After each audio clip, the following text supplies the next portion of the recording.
আসসালামু আলাইকুম বন্ধুরা, সবাইকে সিস্টার্স কিচেনে স্বাগতম। আবার একটি নতুন ভিডিও নিয়ে আপনাদের মাঝে চলে এসেছি।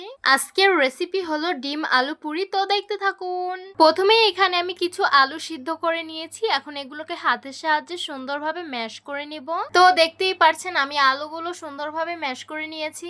এখানে আমি কিছু শুকনো মরিচ ভেজে নিয়েছি, সামান্য লবণ দিয়ে এগুলোকে চিলি ফ্লেক্স বানিয়ে নিতে হবে। তো দেখতেই পারছেন আমি চিলি ফ্লেক্স বানিয়ে নিয়েছি, ভেজে রেখেছিলাম বেরেস্তা, সেগুলো এখন দিয়ে দিব। পরিমাণ মতন সরিষার তেল দিয়ে সুন্দরভাবে এগুলোকে মিশিয়ে নিতে হবে। তারপর সব উপকরণগুলো একসাথে মিশিয়ে আলু ভর্তা বানিয়ে নিব।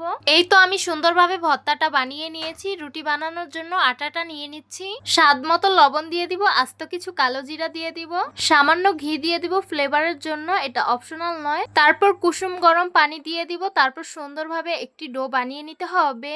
এই তো আমি সুন্দরভাবে একটি ডো বানিয়ে নিয়েছি। অফ ক্যামেরার রুটিটা বেলে নিয়েছি। আলু ভর্তাটা এখন গোল শেপ করে দিয়ে দিব। সিদ্ধ ডিমগুলো আমি পাতলা স্লাইস করে কেটে নিয়েছি, এখন আলু ভর্তার উপরে দিয়ে দিব। তারপর উপর দিয়ে আরেকটি রুটি দিয়ে দিব। তারপর একটি মগের সাহায্যে এগুলোকে গোল গোল করে কেটে নিতে হবে। সাইডে যে রুটিগুলো ছিল সেগুলো সরিয়ে নিতে হবে।